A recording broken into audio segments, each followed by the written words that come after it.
Once again, it comes as no surprise that Republicans and conservatives are basically telling you that Biden did one thing when in reality he did something a little bit different.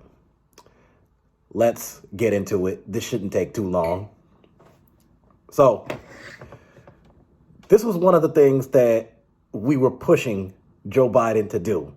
And this is why I think this was part of the conversation that Bernie Sanders had with him when they did the task force in 2020.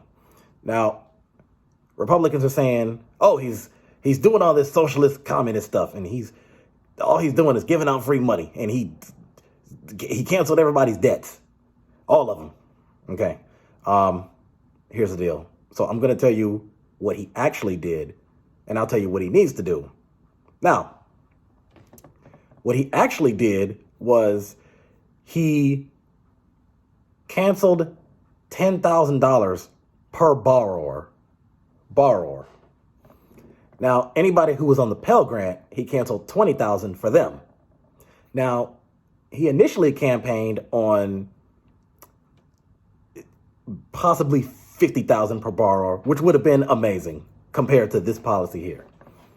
Now, later on, he got criticism because he did not fulfill that promise, or he didn't at least go with that. So later on, even Chuck Schumer, Democrat in New York, senator, he came out later and said, what about maybe 25,000, give or take? Okay, even that would have been good. And then Biden didn't do that for a bit, and they criticized him. And then he finally does this policy, and guess what happens? His approval rating went from 34 to 44%. Off of a policy he did less than what we wanted him to do, and his numbers still went up. And of course, you still had conservatives crying communism and socialism, because those are their key words. That's all they can say. If he canceled $1 per borrower, they would have screamed socialism and communism. Joe Biden could send out a stimulus check of 1 penny to every person in America, and they'll still say socialism, communism. That's all they know how to say. So that's what he actually did.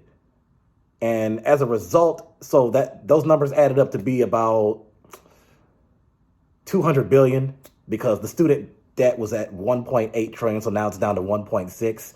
And the policy objectively helped a number of American citizens. At least 40 million Americans were helped because of this policy. I think the number was actually closer to like 43, 44 billion. I'm sorry, million. But 40 million, I'm like, that's great. So that's what he actually did. And what he needs to do is actually work to cancel all the student debt, because his numbers will go up even higher. And then plus more people will be benefited from it.